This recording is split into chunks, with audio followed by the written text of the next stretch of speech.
Selamat pagi Bapak Ibu semuanya, Shalom. Hari ini tepatnya hari Minggu, bangsa Indonesia memperingati hari kelahirannya yang ke-80 tahun. Usia yang sudah sungguh sangat matang buat ukuran manusia. Dan bangsa ini kita boleh bersyukur, kita boleh menjadi bangsa yang hebat, banyak kemajuan boleh dinikmati oleh kita semua, dan kesejahteraan.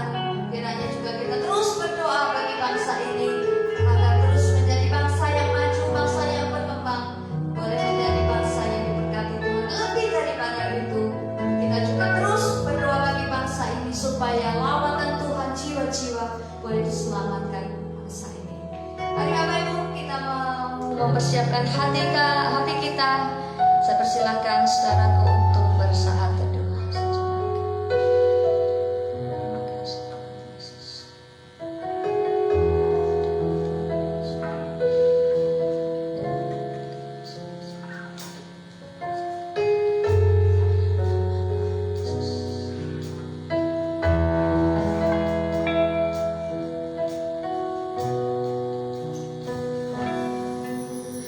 Yesuslah Tuhan yang layak ditinggikan, layak disembah oleh suku-suku bangsa.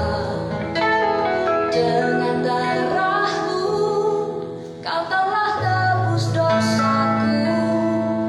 Genapi Tuhan firman-Mu atas negeriku.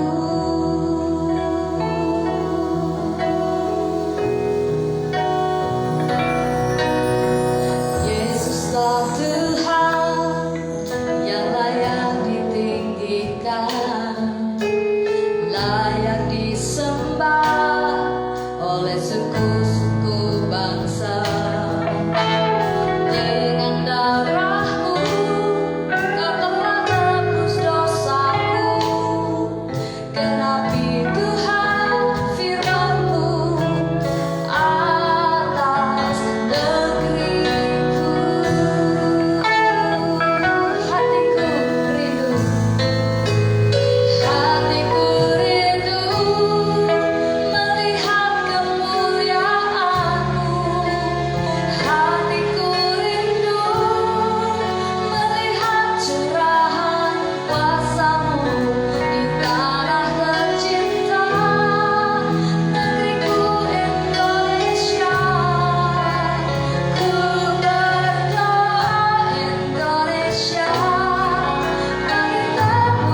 diselamatkan, banyak jiwa dimenangkan, dan jangan malu untuk menyerukan nama Tuhan dimanapun kita berada.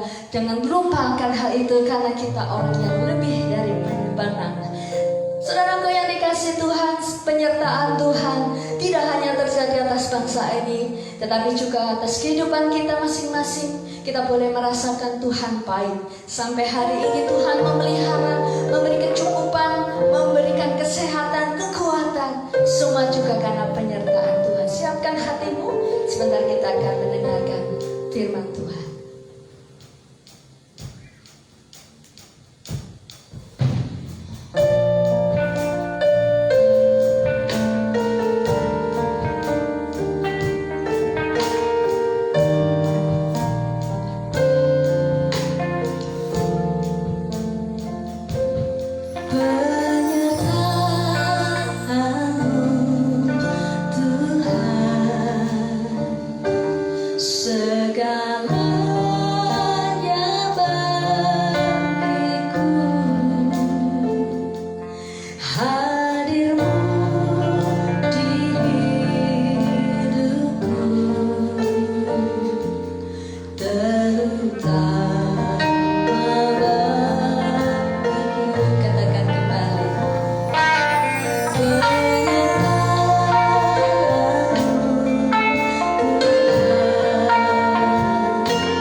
tutupi, Engkau berikan atas hidup kami Tuhan, sehingga kami boleh merasa diberkati, kami boleh merasa disayang Tuhan, kami boleh merasa ditolong Tuhan. Apapun yang kami hadapi, Tuhan selalu hadir dalam setiap musim hidup kami.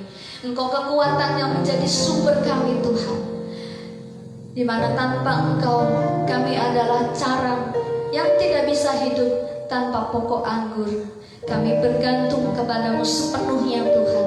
Hidup dan mati kami ada di tangan Tuhan. Biarlah berkat itu boleh mengalir, supaya kami terus mengerti dan memahami bahwa perjalanan hidup kami itu adalah karena anugerah Tuhan. Tuhan Yesus, sebentar kami akan mendengarkan sabda firman-Mu. Biarlah firman-Mu boleh menjadi benih yang ditaburkan di tanah yang subur, menjadi tanaman yang kuat di rumah Tuhan, menjadi pohon yang kuat di pelataran-Mu. Hidup kami boleh menjadi orang-orang yang lebih daripada pemenang, yang siap militan dipakai Tuhan untuk mewartakan nama Yesus yang ajaib pada setiap orang yang kami temui. Inilah hidup kami Tuhan, dan hati kami serahkan di hadapan untuk memberkati kami dengan firman-Mu. Rapi hamba-Mu yang menyampaikannya, Roh Kudus yang memimpin. Dalam nama Tuhan Yesus yang siap untuk mendengarkan firman-Mu, mari katakan amin. Silakan.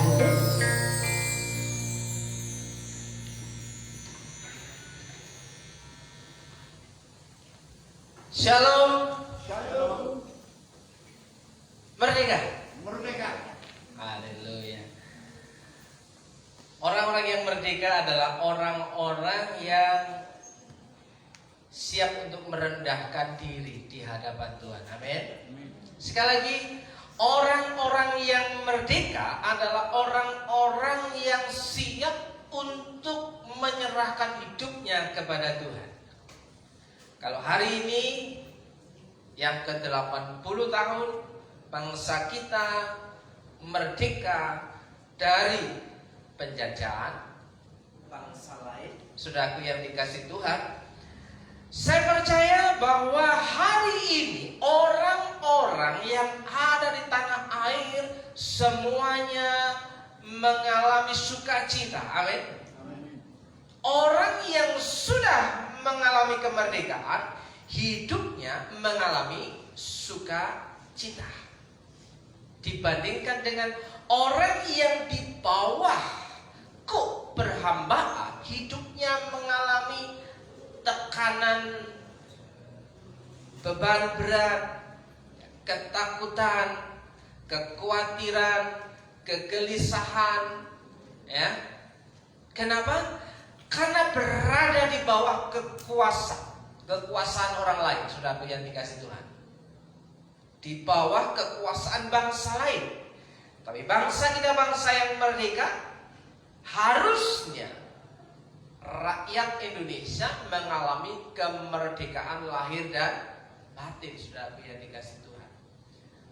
Merdeka secara spiritual, merdeka secara jasmani, ya, bisa menikmati hidupnya dengan hati yang penuh sukacita, saudaraku.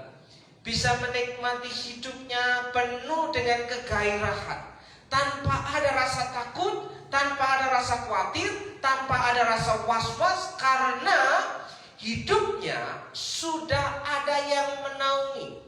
Demikian juga, saudaraku yang dikasih Tuhan, orang-orang yang sudah percaya kepada Tuhan Yesus, hidupnya sudah dimerdekakan. Merdeka dari apa? Merdeka dari dosa, perhambaan dosa, dari hukum maut, saudara.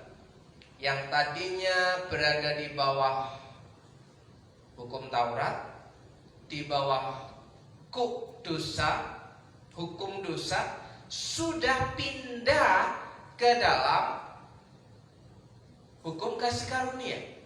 Hidupnya karena kasih karunia, bukan karena kita mengalami kemerdekaan dalam kehidupan ini karena usaha kita, tapi karena apa? Kasih Nih ya, pekerjaan Tuhan semata. Oleh sebab itu saudaraku yang dikasih Tuhan, orang yang dimerdekakan oleh Tuhan dalam kehidupannya tidak boleh menggunakan kemerdekaannya dengan semena-mena, artinya semau-maunya. Makanya diisi dengan hari-hari yang baik, diisi dengan hari-hari bahagia, diisi dengan hari-hari yang bermanfaat bagi kehidupan sesama saudara. Jadi saudaraku yang dikasih Tuhan, sekali lagi, orang yang masih ada dalam kuk dosa, ya, belum merdeka, ia akan mengalami kekhawatiran, ketakutan, kegentaran, was-was dan sebagainya. Ya, ada rasa takut untuk menghadapi kehidupan ini. Karena apa? Banyak tantangan, banyak rintangan, ya. Sepertinya dunia ini gelap, saudaraku yang dikasih Tuhan. Tapi percayalah, waktu engkau berserah kepada Tuhan, ya, maka Tuhan akan bekerja dalam hidup saudara. Amin. Waktu engkau membuka hati untuk Tuhan, maka Tuhan akan masuk dalam hidupmu dan mau mengambil alih kehidupanmu. Amin. Waktu engkau, ya, mengangkat tangan dalam permasalahan kehidupanmu, permasalahan kehidupan kita hari-hari ini, apapun yang terjadi, maka di situ Tuhan akan turun tangan mengambil alih masalahmu. Amin. Yang menjadi persoalan hari-hari ini adalah apakah kita menggunakan kesempatan kemerdekaan yang sudah diberikan oleh Tuhan Yesus, sampai Tuhan itu rela turun tahtanya, dari tahtanya, ya, dari kehormatannya, kemuliaannya, ketinggian, keagungannya di surga, rela turun ke dunia hanya untuk apa? Menolong kita, karena kita tidak bisa menolong diri sendiri. Adakah di antara kita yang sanggup berbuat sebaik-baiknya sepanjang hari ini, mulai dari bangun pagi sampai jam 10:35, ya kan? Adakah di antara kita dari bangun pagi sampai detik ini 10:35 tidak melakukan satu kesalahan pun, satu pelanggaran pun? Saya kira tidak ada. Karena apa? Standar Alkitab itu lebih tinggi daripada standar dunia. Kalau dunia berkata bahwa kesalahan itu dibuat karena melakukan pelanggaran, tapi Alkitab berkata kita yang tahu berbuat baik tapi tidak melakukannya itu sudah pelanggaran. Hanya menjadi orang baik saja, tidak ngapa-ngapain, itu sudah berdosa. Saudaraku yang dikasih Tuhan. Nah, standar kita itu lebih tinggi daripada standar dunia. Oleh sebab itu saudaraku yang dikasih Tuhan, apakah kita menggunakan kesempatan hidup ini yang sudah diberikan Tuhan itu semaksimal mungkin? Apakah kita sudah maksimal memanfaatkan waktu, kesempatan yang Tuhan berikan kepada kita? Kalau hari ini kita masih diberi, ya, kekuatan oleh Tuhan menanggung segala sesuatu, beban berat yang kita pikul, ya, karena bekerja itu adalah beban berat. Kecuali ketika seseorang sudah pada tahap tertentu bahwa pekerjaan itu adalah penyembahan di hadapan Tuhan, maka seberat apapun pekerjaannya penuh dengan sukacita, walaupun lelah. Kalau lagu rohani itu berkata, jangan lelah bekerja di ladangnya Tuhan. Kira-kira faktanya bagaimana Bapak Ibu? Lelah, ya. Bekerja di ladangnya Tuhan itu bisa di mimbar, bisa di luar sana, saudaraku yang dikasih Tuhan. Tapi jangan lupa, demi untuk di luar sana, di mimbar itu dilupakan, saudaraku yang dikasih Tuhan. Kan sama-sama pelayanan. Hati-hati saudaraku dengan konsep berpikir kita, karena kesempatan itu tidak datang 2 kali pada hal yang sama. Sekali lagi, kesempatan itu tidak akan datang 2 kali pada hal yang sama. Kesempatan yang kedua pasti berbeda dari kesempatan yang pertama. Sekali lagi Bapak Ibu, kesempatan itu tidak datang 2 kali. Kesempatan yang kedua tidak akan pernah sama dengan kesempatan yang pertama. Tapi jangan sia-siakan kesempatan yang pertama ini, saudaraku. Kalau Tuhan Yesus memberikan satu undangan, memberikan satu perintah, memberikan satu tawaran, marilah kepadaku semua yang letih lesu dan berbeban berat, aku akan memberikan kepadamu kelegaan. Jangan nunggu ngapla-ngapla dulu, Tuhan aku mau datang kepadamu. Karena dipaksa untuk lelah dan tidak bisa ngapa-ngapain, saudara. Mumpung kita masih bergas apa ya? Mumpung kita itu masih seger waras, ya, kita itu gunakan waktu kesempatan kita untuk menjadi seorang penyembah di hadapan Tuhan. Bukan menyanyikan lagu penyembahan saja, ya. Apa bedanya lagu penyembahan dengan seorang penyembah? Ya, lagu penyembahan itu bisa nangis-nangis, ya, bisa tergelepar-gelepar, saudaraku, bisa pokoknya sedih, bisa tertawa, semuanya bisa termanifestasikan. Tapi seorang penyembah dalam kehidupannya akan mengalami perubahan hidup. Setelah nangis berubah, setelah tertawa berubah, saudaraku yang dikasih Tuhan. Bukan standarnya kalau orang menyembah Tuhan itu nangis-nangis, saudara. Ya, bukan standarnya orang yang menyembah Tuhan itu berbahasa roh. Karena orang yang berbahasa roh itu seringkali mengalami ketakutan. Ya, muncullah, ya, dorongan dari dalam, perkataan-perkataan yang tidak bisa kita mengerti keluar dalam penyembahan. Karena apa? Karena kegentaran hidup, saudaraku yang dikasih. Itu manfaat bahasa roh.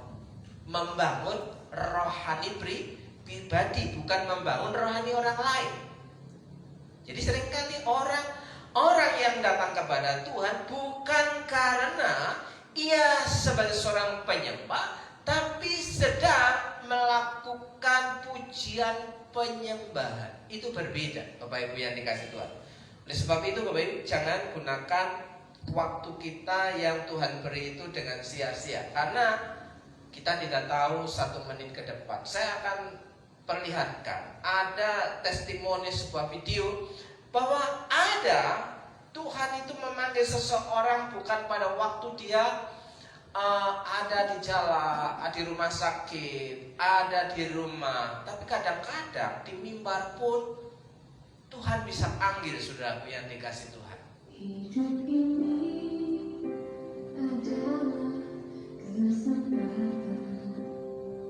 Gambarnya kecil. Hidup ini untuk melayani Tuhan. Jangan sia-siakan waktu yang Tuhan beri. Hidup ini Seorang hamba Tuhan yang sedang menyampaikan firman Tuhan,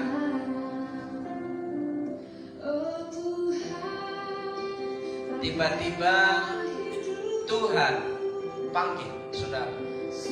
Tidak jaminan sehat. Ini ada banyak kasus-kasus. Dalam pelayanan pun, orang-orang yang melayani pun, ya, Tuhan bisa panggil sewaktu-waktu. Ya. Pertanyaannya, kita semua, apakah kita sudah bisa jadi berkat, ya, bagi orang lain sebelum dipanggil Tuhan, ya, sebelum kita berada di bawah pengadilan Tuhan. Karena pada akhir zaman, ketika Tuhan Yesus datang yang kedua kali, akan ada pengadilan surga, saudaraku yang dikasih. Mungkin kita hari-hari ini tidak pernah memikirkan kehidupan yang akan datang. Kita hanya memikirkan kehidupan kita hari ini, bagaimana bekerja, bagaimana mengumpulkan uang, bagaimana bisa makan enak, bagaimana bisa membeli pakaian yang bagus. Tapi bagaimana kita bisa memikirkan masa depan kita di masa yang akan datang ketika Tuhan datang yang kedua kali? Apakah kita memikirkan kita ada di sana? Kalau di dunia ini uang bisa dicari, pakaian bagus bisa dicari, ya, jabatan bisa diraih, dikejar, saudaraku. Ya, pendidikan bisa dilakukan dimanapun. Tapi untuk sampai ku mau di sana, ya, ku mau di sana, yang menentukan bukan kita lagi.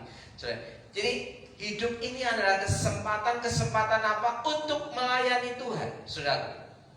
Oleh sebab itu, yang menjadi persoalan kita adalah melayani di gereja dengan melayani di luar, apakah sama?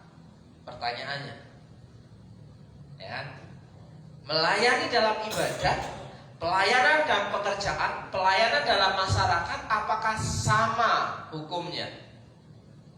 Seringkali orang Kristen yang tidak datang ibadah demi pelayanan di luar sana menganggap hukumnya sama,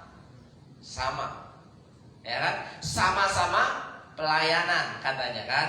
Nah, saudaraku yang dikasih Tuhan, kita mau merdeka atau mati, saudaraku? Ya, kita mau merdeka atau mati?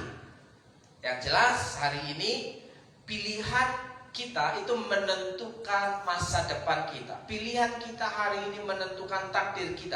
Kalau kita pilihan kita, ya, pilihan itu berdasarkan skala prioritas, saudara.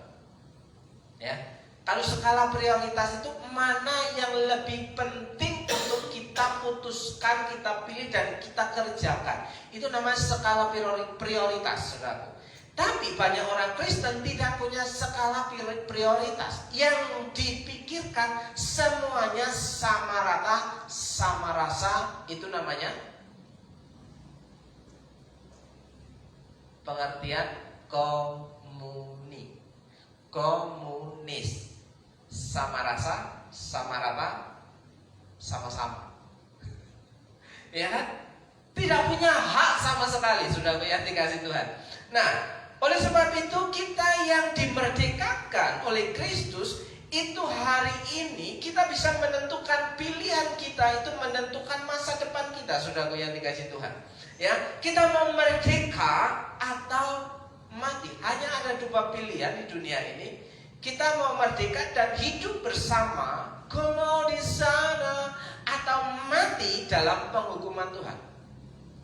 Ya, seringkali orang zaman sekarang itu sudah tidak pernah takut lagi dengan dengan kata yang disebut dengan neraka, ya, penghukuman. Kan faktanya hari ini baik-baik saja, hari ini sehat-sehat. Ingat, ya, hamba-hamba Tuhan yang justru setiap melayani dipanggil Tuhan waktu ia sedang melayani.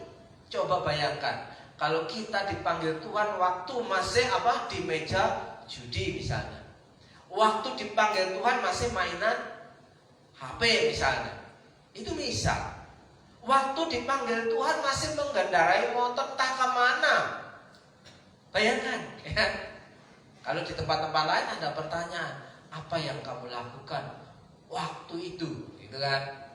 Sementara di dalam Alkitab tidak pernah diceritakan tentang hal itu, sudah yang dikasih. Di dalam Alkitab, ya, pilihan kita ketika kita mau percaya kepada Yesus sebagai Tuhan dan Juru Selamat, kita sudah ditentukan takdirnya oleh Tuhan, yaitu merdeka. Ya, karena merdeka, loh, ya, merdeka atau mati. Ya, saudara yang dikasih Tuhan. Di sini kalau saudara membaca, ya, dalam Alkitab, dalam renungan berseri, ya, berjenjang, beruntun, tiap-tiap hari saudara akan menemukan kalimat ini, ya.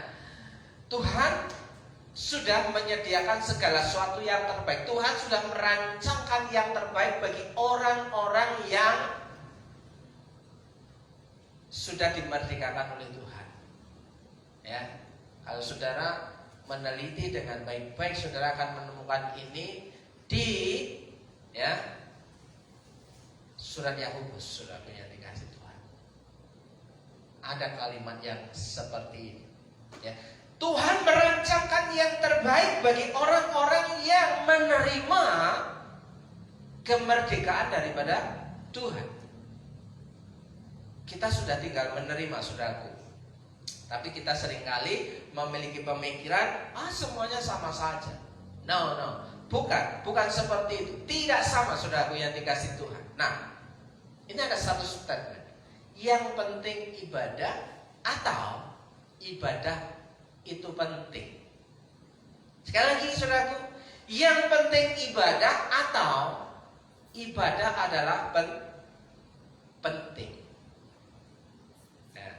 Ini pernah saya ngobrol atau saya sharingkan dengan Shalom, saudaraku yang dikasih Tuhan. Ya, masih ingat Shalom? Yang penting ibadah atau ibadah adalah penting, saudaraku. Seringkali orang Kristen zaman now itu memilih kalimat yang pertama, yang penting ibadah. Ya, kan yang penting ibadah itu penting enggak? Kira-kira yang penting ibadah itu penting enggak? Halo? Atau ibadah itu penting sehingga menjadi prioritas, saudara. Jadi pilihan ini menentukan masa depan kita hari-hari ini dan hari-hari yang akan datang. Sehingga ketika kita bernyanyi, ku mau di sana. Jadi waktu gereja bangkit di akhir zaman, itu lagu lama sekali, ya kan? Sehingga ada sorak-sorai, ku mau di sana. Di sana di mana entah. Ya, entah, saudara. Ya, kalau yang penting ibadah, ku mau di sana, ya yang enak, ya, yang enak. Tapi kalau ibadahlah penting, saya mau ketemu Tuhan di rumahku. Ya, di rumahku itu di mana? Ya di tempat kita tertanam, saudara. Kita tertanam di mana? Kita berasal dari mana? Itu yang akan kita kerjakan yang menjadi pilihan. Atau pilihan kita itu penuh dengan, sehingga ada banyak orang itu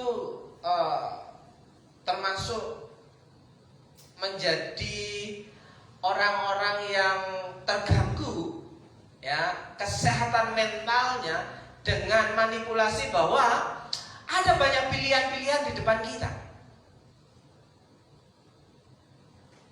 Kalau ada banyak pilihan-pilihan kita, berarti tidak semuanya penting, saudara yang dikasih Tuhan, ya kan? Karena yang penting ibadah, ya.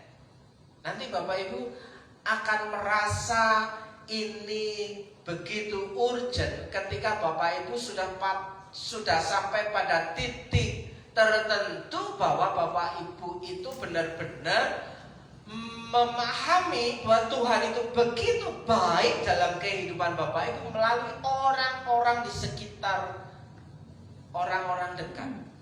Tidak mungkin orang jauh itu memperhatikan, ya. Sekali lagi, nggak mungkin orang jauh itu memperhatikan, ya. Kalau kita follower, ya hanya dilihat sementara. Kalau kita pengunjung, kita hanya akan dilihat sementara. Tapi kalau kita anggota, kita akan menerima perhatian, saudara yang dilihat. Nah, apakah kita hanya mau cari perhatian atau kita berdampak menjadi seorang pemerhati? Harusnya semakin hari kita mengisi kemerdekaan hidup kita di dalam Tuhan, kita bukan ingin meminta diperhatikan, tapi kita mau memperhatikan. memperhatikan, bukan minta-minta lagi untuk diperhatikan. Itu sudah naturnya kalau ada yang memperhatikan. Tapi tugas kita adalah memperhatikan, saudara. Jadi yang penting ibadah atau ibadah itu adalah penting, saudara. Pertanyaannya, jika hari ini kita diperhadapkan dengan pilihan, ada anggota keluarga saudara, entah bapak saudara, entah ibu saudara, atau anak saudara, pasangan saudara. Kalau pasangan saudara mungkin agak berbeda, ya, meninggal di jam ibadah. Saudara akan memilih untuk datang ibadah atau saudara akan menunggui jenazah?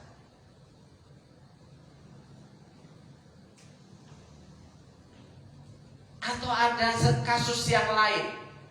Biasanya sih hampir rata-rata, ya. Kalau seseorang, ya, ada pemberkatan nikah pada hari Minggu, apakah setelah pemberkatan itu akan datang ibadah atau menikmati bulan madu? Halo? Kasus yang berbeda lagi.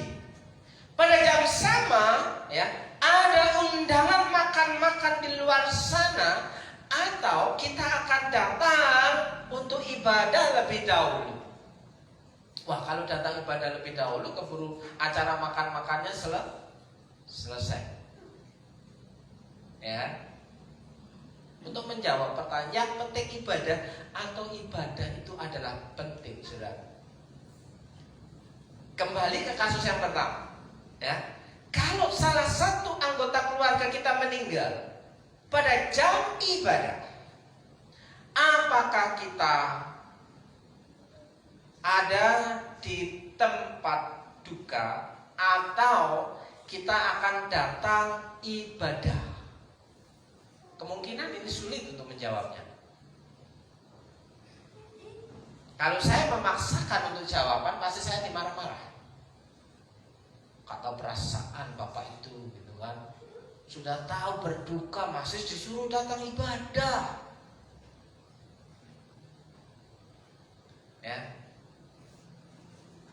Kasus yang sama pernah kami alami ketika papa kami meninggal, ya. Kami tinggalkan di rumah duka dan kami tetap melayani ibadah.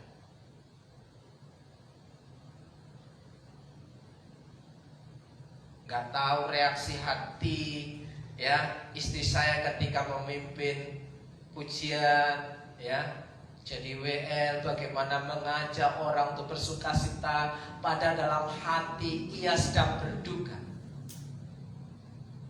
Saudara mungkin tidak tahu apa yang terjadi dalam pikiran saya dan dalam hati saya, ya, ketika orang tua dipanggil Tuhan, saya harus melayani firman Tuhan, melayani ibadah, memberi semangat kepada orang lain. Saya sudah pernah melakukannya, saudara. Dan ini ada satu kasus video, saudara yang dikasih. Kita akan lihat apakah, ya, yang penting ibadah atau ibadah itu adalah penting.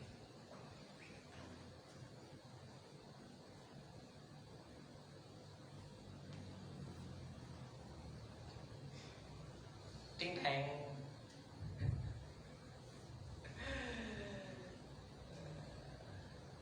Bisa? Oke.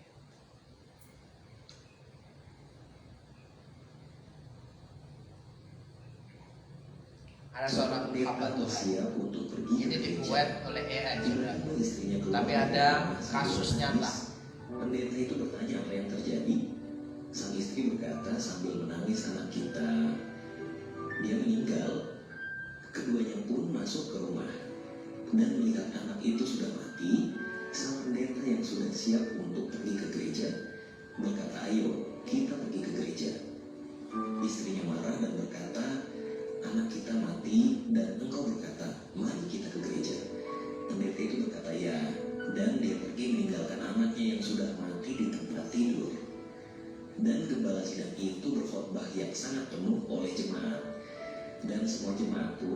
merasa senang mendengar khotbahnya. Pendeta itu berkata, "Saudara-saudara, sebenarnya saya tidak seharusnya berada di sini karena sebelum berangkat anakku meninggal." Mendengar hal itu, semua orang merasa sedih. Mereka pun ke rumah sang gembala. Sampai di sana, mereka melihat anak itu sedang bermain di depan rumah. Semua orang yang ikut merasa sangat terharu dan memeluk anak itu. Dan sang pendeta jatuh tersungkur menyembah Tuhan, sang pemberi hidup. Mujizat Tuhan terjadi, anaknya hidup kembali. Pelajaran yang bisa kita ambil dari kisah ini, kita harus mengutamakan Tuhan dalam situasi apapun. Seperti yang dikatakan firman-Nya dalam Injil Matius 6 ayat 33. Tetapi carilah dahulu kerajaan Allah dan kebenarannya, maka semuanya itu akan ditambahkan kepadamu. Tuhan Yesus memberkati. Sekarang dengan melihat dua video yang pertama dan yang kedua. Dan yang kedua ini pelajaran penting apa? Ketika ada statement yang penting ibadah atau ibadah adalah penting. Ya. Mungkin akan ada banyak di pihak posisi sang istri.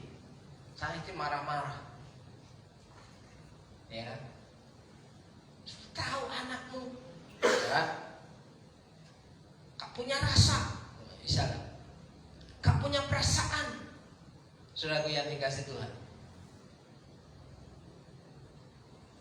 anak kita, wajar dong. Seorang istri, seorang ibu punya naluri begitu, wajar dong. Ya kan?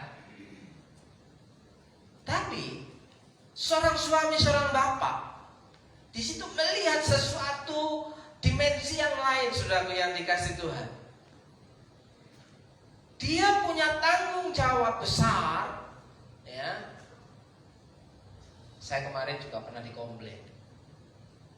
Orang lain dilayani, orang tua sendiri nggak dilayani. Adik saya komplain saya, sudah kelihatan. Orang lain dikunjungi, nah, orang tua sendiri nggak dikunjungi. Tapi yang parahnya adik saya nggak pulang. Tapi itu sudah. Dari sini kita bisa melihat, saudaraku, bahwa ada sesuatu yang urgent. Ada sesuatu yang urgent. Urgent itu mendesak, saudara. Mana yang kita putuskan, kita pilih, kita putuskan dan kita kerjakan. Ya kan? Apakah saya minta izin, tolong gantikan saya. Misal begitu. Ya kan? Tolong gantikan saya. Padahal waktu itu pada jam yang sama, berdekatan, saudaraku, ya. Ketika kasus seperti ini terjadi, saudaraku, ya, pelajaran penting apa sehingga kita bisa menjawab? Yang penting ibadah atau ibadah itu penting? Ibadah adalah penting, ya. Pilihan kita menentukan masa depan kita. Dan ketika kita melihat pilihan yang tepat, maka di situ mukjizat terjadi.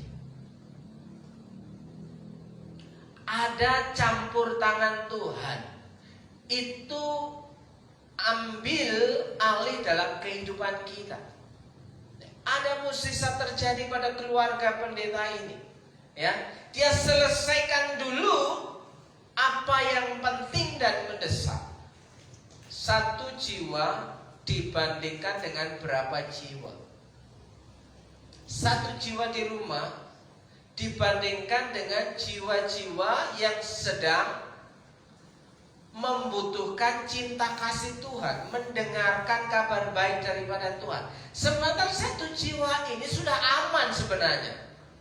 Anak kecil yang meninggal ini sudah aman. Ya, karena apa? Bapaknya dan ibunya sudah mendidik anaknya untuk takut akan Tuhan. Sudah aman. Yang belum aman adalah orang-orang yang dilayani pada waktu itu. Dan di situ tangan Tuhan bekerja, mukjizat terjadi, anak itu tidak jadi mati. Mungkin ada yang berkata, oh itu hanya mati suri. Tahu mati suri? Tahu mati suri? Suri. Mati suri itu apa, Mas Jo?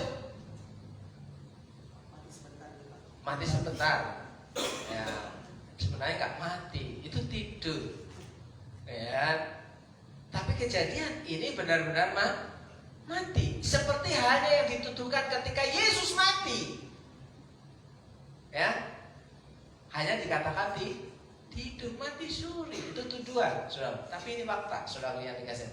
Nah, oleh sebab itu saudara yang dikasih Tuhan, pilihan kita hari ini menentukan kita akan hidup atau mati dalam penghukuman pengadilan Allah. Kalau kita mau menentukan yang tepat dan benar, kita sudah aman, ada di sana. Di sana di mana? Ya, kita sudah tepat. Pilihan dan keputusan kita sudah aman, ada di sana, ya kan? Merdeka di dalam Kristus, di meja pengadilan Tuhan, ya, pengadilan surga. Itu sudah ada keputusan final bahwa orang-orang yang sudah dimerdekakan oleh Kristus, oleh Yesus karena pengorbanan Kristus di kayu salib, dia mendapatkan jatah di bagian sebelah kanan. Ya. Sementara yang belum ada kepastian ada di bagian sebelah kiri. Nah, ini harus disidangkan, saudara. Harus disidangkan. Sementara ini sudah aman. Nah, ini status kita sebagai orang yang percaya dalam Kristus, saudara. Karena untuk bisa datang kepada Tuhan itu adalah orang-orang yang sudah dimerdekakan. Bukan mencari kemerdekaan, bukan berusaha untuk merdeka, tapi orang-orang yang sudah dimerdekakan. Ini fakta Alkitab berbicara demikian. Saat seseorang dalam pergumulan berat mau mempercayai Tuhan, ya, maka ia akan mengalami kelegaan. Marilah kepadaku semua yang letih lesu, saudara. Saya dan istri berkali-kali Tuhan menolong dan di situ membuat kami berkata, Tuhan, ini hidup kami. Ini hidup kami. Kalau Tuhan panggil pada waktu saya ada di tempat ini, siap, siap. Ya, kenapa? Tugas sudah selesai. Ya, sudah yang dikasih Tuhan.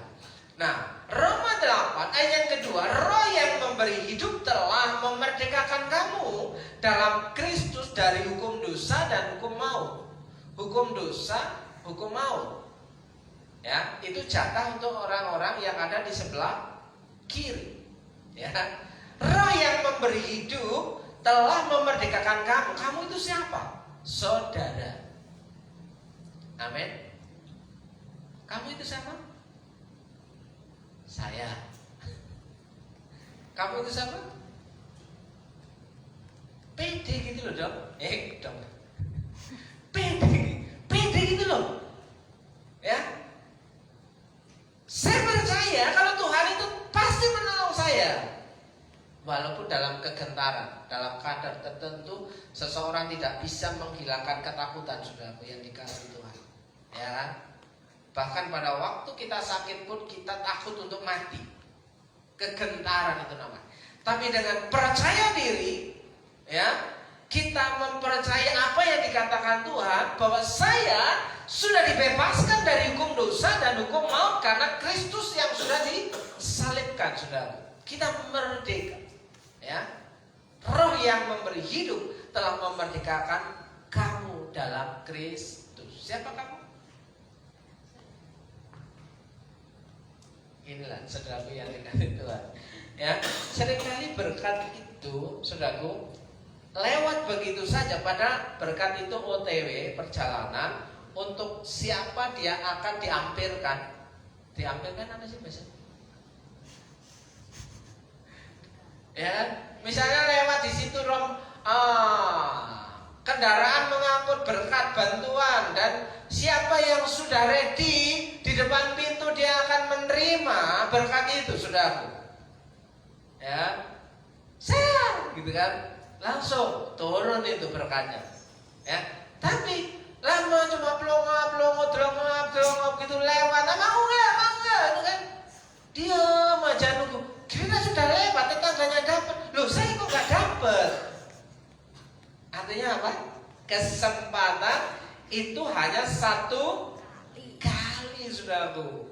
Ini nggak mungkin diantar lagi, saudaraku, karena jatahnya harus tepat pada waktunya sampai di ujung, saudaraku.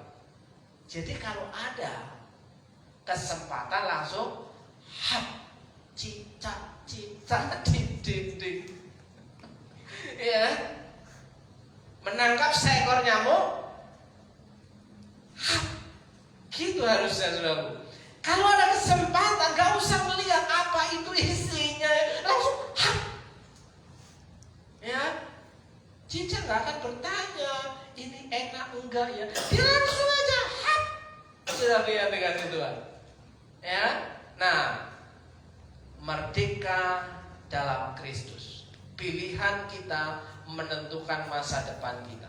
Jadi saat seseorang dalam pergumulan berat mau mempercayai Tuhan, maka orang yang mempercayai Tuhan akan mengalami kelegaan. Ya, kelegaan itu ending, saudara. Kelegaan itu bukan pada saat kita ngomong aku percaya Tuhan, belum tentu, saudara. Ya kan? Setelah mengalami baru lega. Setelah makan baru kenyang. Nah, kita mau kenyang tidak mau makan. Kita mau lega, kita nggak mau menyerahkan. Beban itu tetap kita pikul, saudara. Ya, saya sudah berkali-kali, saudara, yang dikasih Tuhan, memproklamasikan diri saya kepada Tuhan secara pribadi. Tuhan, kalau Kau tidak mau menolong aku,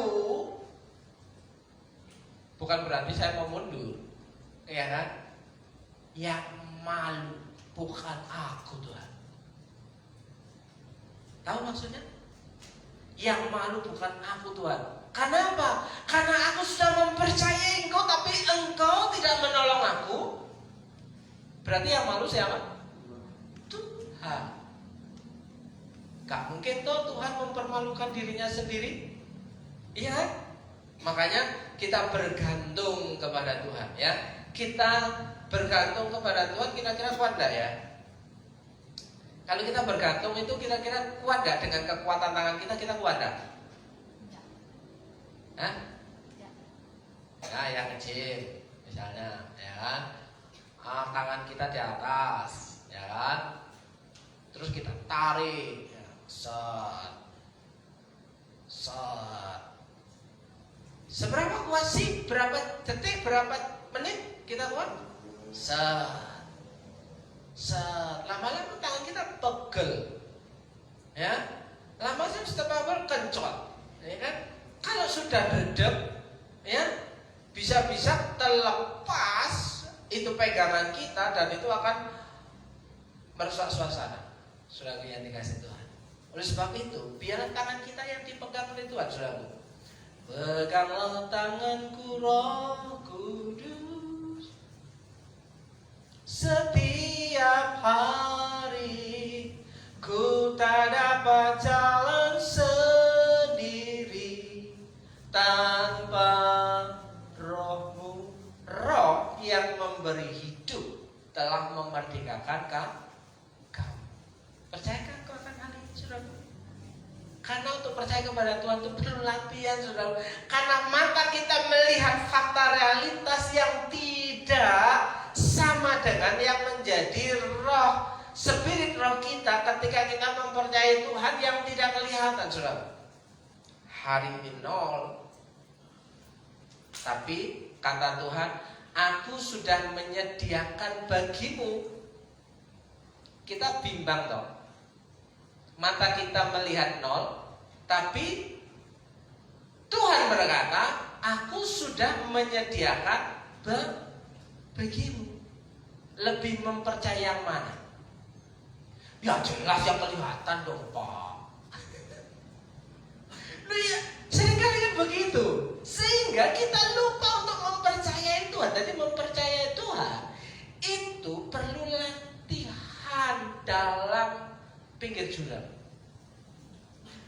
pinggir jurang nih saudaraku, mau mempercayai realita sebentar lagi kita jatuh, atau mempercayai tangan Tuhan yang akan menarik kita. Allah podo-podo mati nebek, kan? Begitu. Saya percaya Tuhan, kalau aku harus mati di sini, ya itu urusanmu lah Tuhan. Ya kan? Kalau sudah menyerahkan gitu, apakah Tuhan akan tinggal diam? Oh tidak. Saya kira Tuhan akan tolong ini saudaraku yang dikasih Tuhan. Ya kan? Percaya? Sulit ya? Sulit sekali. Ya, untuk mempercayai ketika kita sudah ada di pinggir jurang, saudara. Ya, kita mau melihat fakta, kenyataan, realitas, atau mempercayai janji Tuhan. Aku akan menolongmu, saudara. Ya, roh kita harus kita latih tiap hari, saudara. Ya.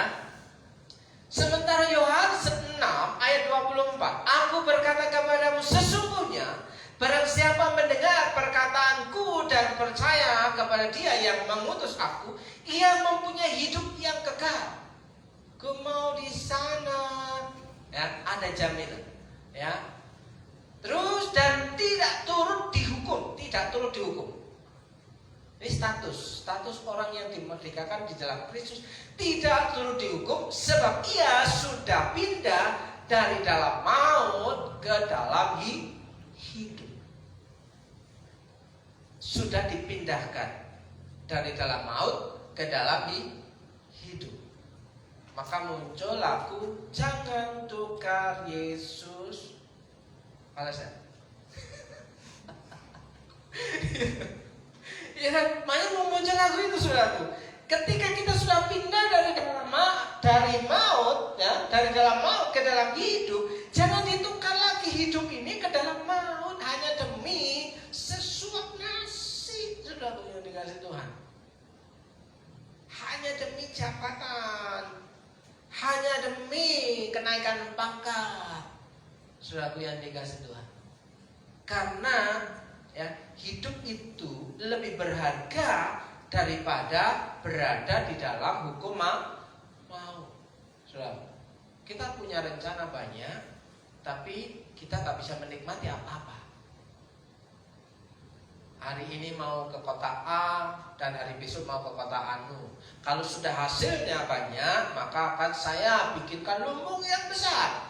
Tapi sebentar kemudian Tuhan mendatangkan air bah. Dengan satu penyakit sekali operasi 100 juta. Apa yang kita kumpulkan di lumbung ludes seketika, saudara yang dikasih Tuhan. Nah, apakah kita lebih memilih hal yang seperti ini, atau kita lebih memberikan prioritas carilah dahulu kerajaan Allah? Ya, carilah dahulu kerajaan Allah, biarkan Tuhan itu memerintah dalam hidup. Oh Tuhan, aku diperintah kemana nih? Ke kanan atau ke kiri, saudara?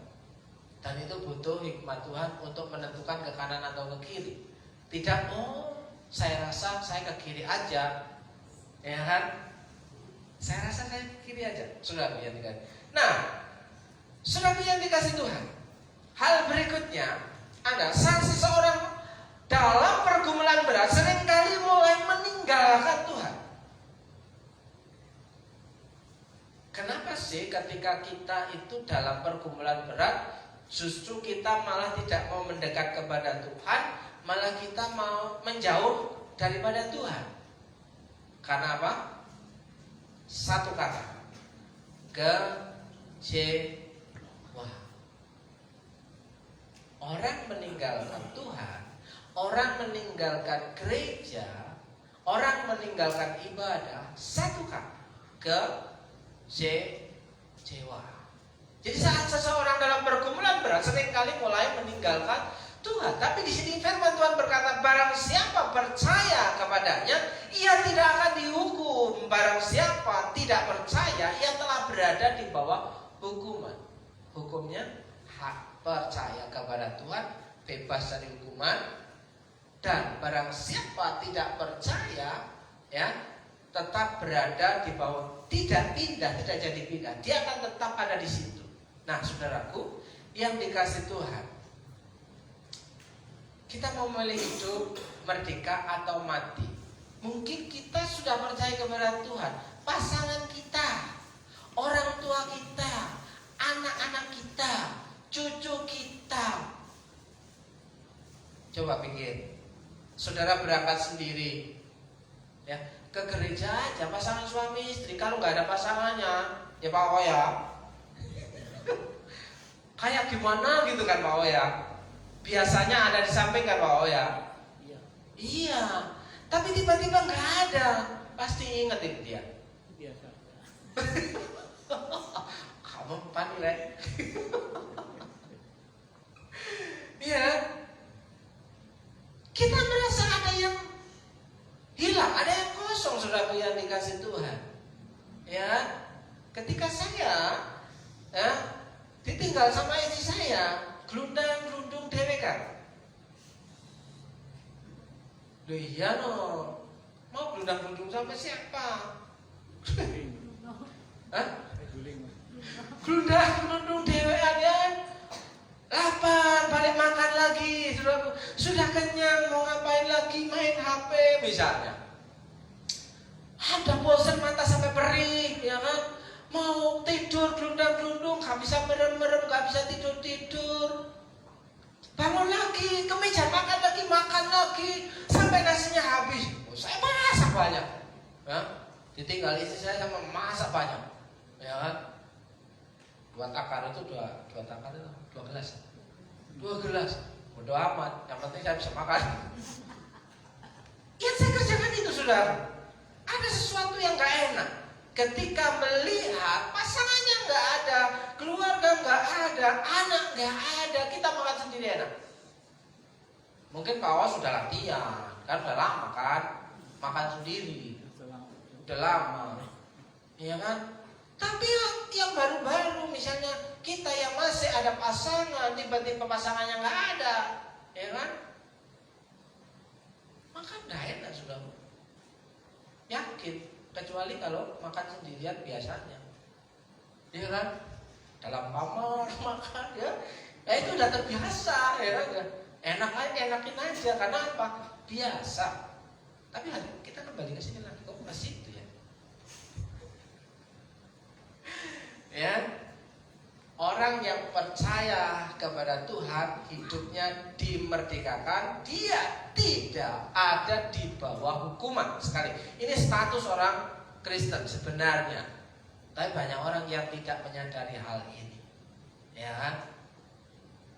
Misalnya hari ini ada upacara 17 Agustus. Upacara jam berapa sih? Masih upacara tadi ya? Wah, upacara nyampe 3 jam. Tadi bangun jam 2, Wih. jam 3. Wih, Upacara setengah 7, kelar setengah 9. Kelarnya sampai setengah 10. Ibadah jam jam 10. 10. Dari jam 2 loh. Dari jam 2. Bisa nggak alasan? Ya, Oh, bisa. aduh aku capek banget dan ngantuk gitu. Bisa? Pertama bisa alasan tidur pada saat khotbah. Oh iya. Terus yang kedua bisa alasan enggak. Pertama bisa tidur saat ibadah, apalagi pas khotbah. Bisa. Bisa. Dan kedua tidak ke gereja. Pilihan yang tepat adalah tidur di gereja. Nah, apa daripada tidur di rumah loh.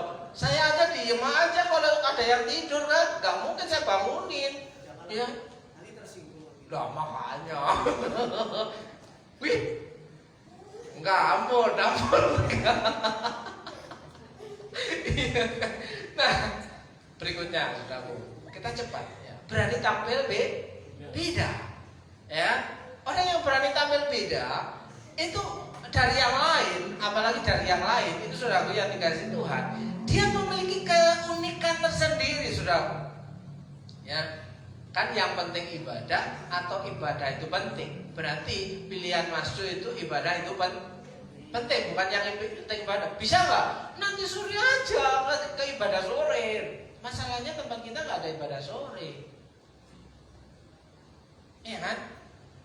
Berarti itu pilihan yang penting ibadah. Nanti sore kan ada ibadah di mana? Gereja lain dong, ya kan? Nah, itu yang penting ibadah. Bukan ibadah adalah penting. Coba Bapak Ibu, kalau saudara punya pasangan, ya kan? Yang penting aku perhatikan kamu, ya. Kamu kemana aja terserah, gitu kan? Apakah begitu kira-kira ceritanya? Ya, ceritanya cinta tapi tidak bersama-sama. Bisa nggak? Apalah arti cinta? Ada yang tahu? La la la la la la la la la la. Hah? Oh, nggak ada yang tahu ya? Ya ampun, saya ini loh. Biasanya lagu konseling saya Bapak Ibu, kalau orang tidak bisa move, saya putarkan lagu itu.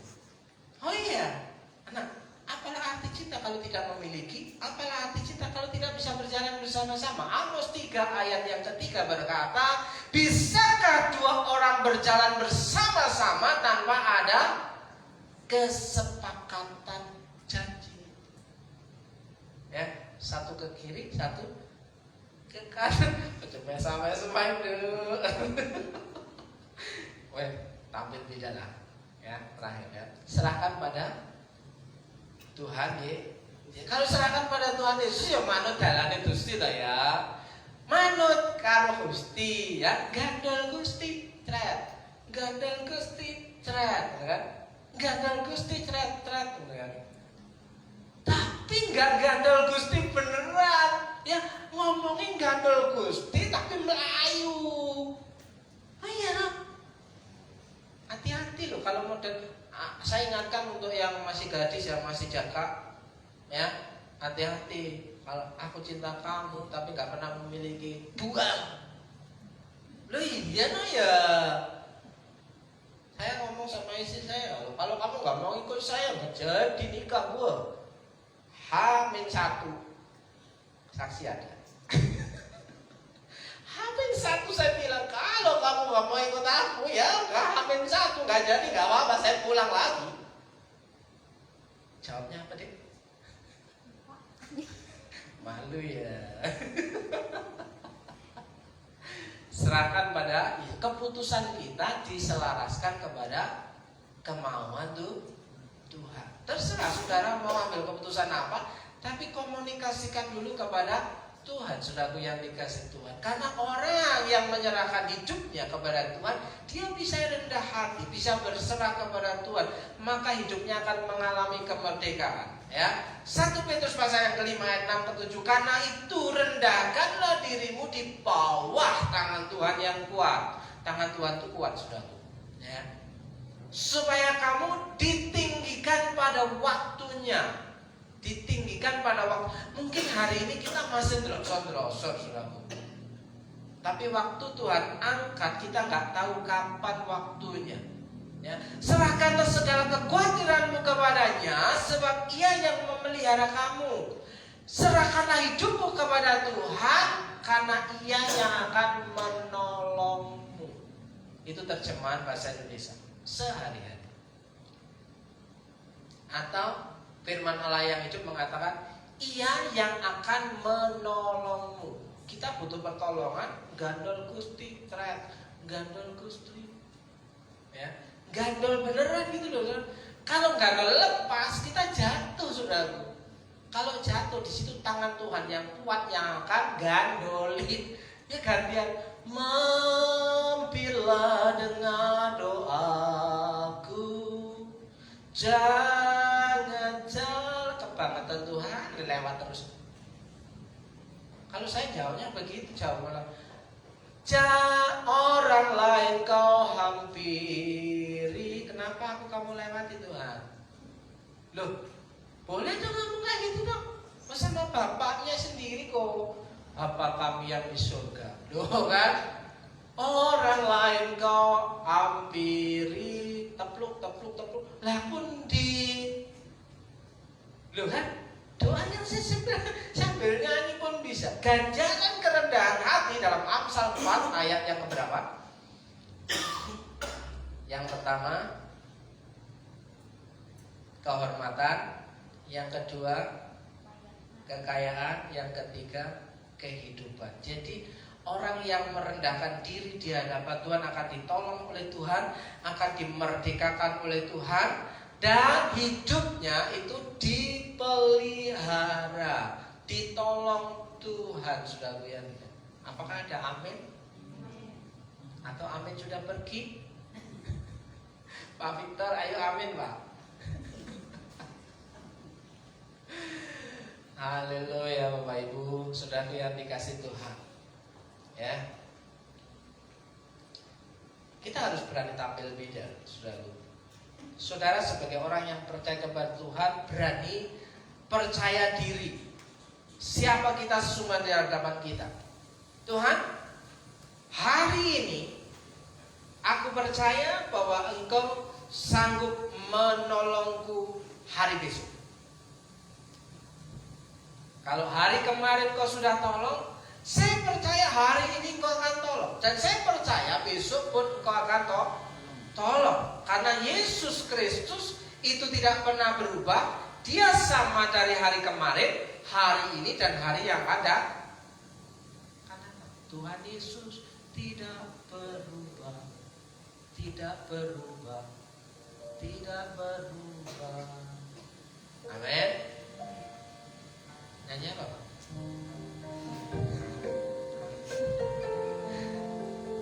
Saudaraku yang dikasih Tuhan, terkadang ketika kita memberikan semangat kepada orang lain, kita lupa memberi semangat untuk diri sendiri. Ketika kita memberi support untuk orang lain, kita lupa untuk mensupport diri sendiri. Satu hal yang perlu kita tahu, bahwa Tuhan itu mensupport saudara dan saya full heart, dengan segenap hati saudara. Saya beri waktu satu sejenak, kiranya firman Tuhan hari ini mengubah kehidupan kita. Apakah kita hari ini kita benar-benar merdeka, atau masih mengalami kekhawatiran, ketakutan dalam kehidupan ini?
yang punya alergi penyakit kulit, gatal-gatal, itu makan telur gak bisa tambah gatal.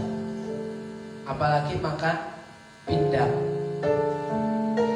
besekan atau pindang asin yang sudah diawetkan, ada pengawetnya, itu bisa tambah gatal.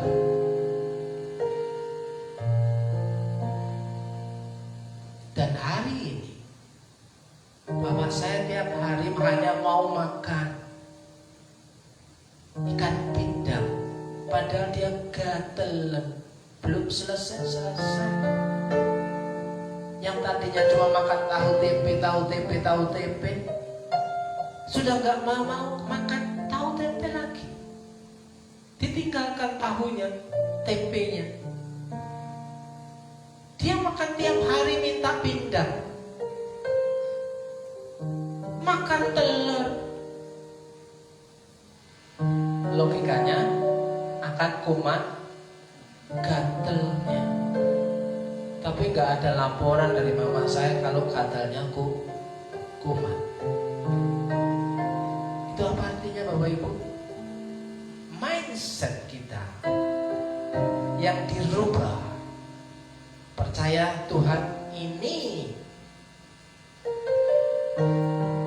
bisa menolong kehidupan kita merubah fakta. Seperti hamba Tuhan tadi, ketika mempercayai apa yang dikerjakan Tuhan, bisa terjadi anaknya hidup kembali.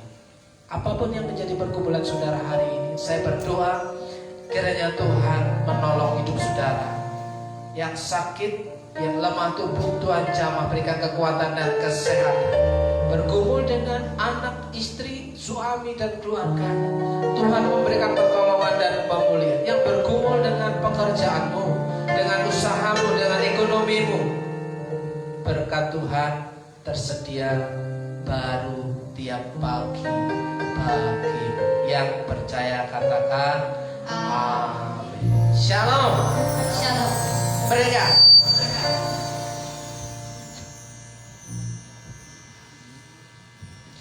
Puji Tuhan, kita sudah diberkati dengan firman Tuhan di siang hari ini, dan saatnya kita akan memberikan yang terbaik untuk pekerjaan Tuhan. Silakan untuk para petugas untuk maju ke depan.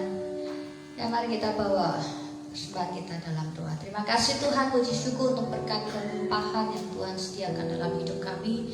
Kami boleh dicukupkan dalam segala perkara, dan saatnya kami akan memberikan apa yang kami punya untuk pekerjaan di tempat ini. Kiranya Tuhan yang akan melipat kali gandakan. Terima kasih Tuhan, dalam nama Tuhan Yesus. Amin.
Benarkah kita menyerahkan hidup kita pada Tuhan?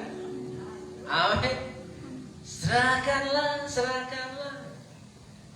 Serahkan pada Yesus, saudaraku yang dikasihi Tuhan. Saya menjemput Bapak Ibu dan saudara untuk bangkit berdiri. Kita akan mengakhiri ibadah kita.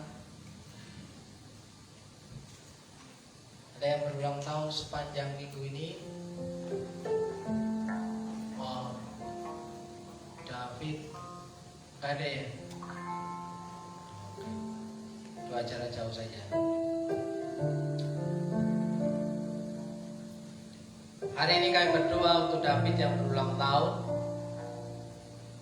Di bulan ini, di minggu ini, dan kami percaya Tuhan sudah menetapkan masa depannya yang penuh dengan harapan. Tuhan sediakan yang terbaik dalam kehidupannya.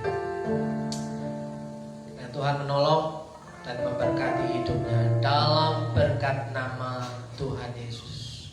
Berdoa untuk jemaat Tuhan yang hari ini sedang mengalami mengalami kelemahan tubuh, sakit penyakit. Hari ini kami berdoa Tuhan, kira Tuhan menolongnya, Tuhan menjamah, Tuhan menyembuhkan, memulihkan, menyehatkan, membuat tahir segala sakit penyakit, sehingga disembuhkan oleh Tuhan dalam berkat nama Yesus. Hari ini kami berdoa untuk jemaat Tuhan yang sedang bergumul dengan hidupnya, mungkin bergumul dengan apa yang dimakan hari ini, mungkin bergumul dengan apa yang akan dibayarkan untuk anak-anak sekolah, mungkin bergumul untuk pasangan hidupnya. Dan hari ini kami berdoa Tuhan, kiranya Tuhan memberikan jawaban yang pasti dalam kehidupan. Karena kami tahu bahwa kalau jawaban satu-satunya yang dapat diandalkan. Kami percaya Engkaulah harapan yang terbaik dalam kehidupan kami Tuhan. Berkati umat-Mu, berkati setiap anak-anak-Mu yang sudah mendengar kebenaran firman Tuhan hari ini, menjadi umat yang merdeka di dalam Tuhan. Dan kami tahu orang-orang yang sudah dimerdekakan oleh Tuhan akan Tuhan pelihara sampai titik darah penghabisan. Dalam nama Yesus, saudaraku yang dikasih Tuhan, mari kita pulang dengan menerima berkat Tuhan. Jika kau baik-baik mendengarkan suara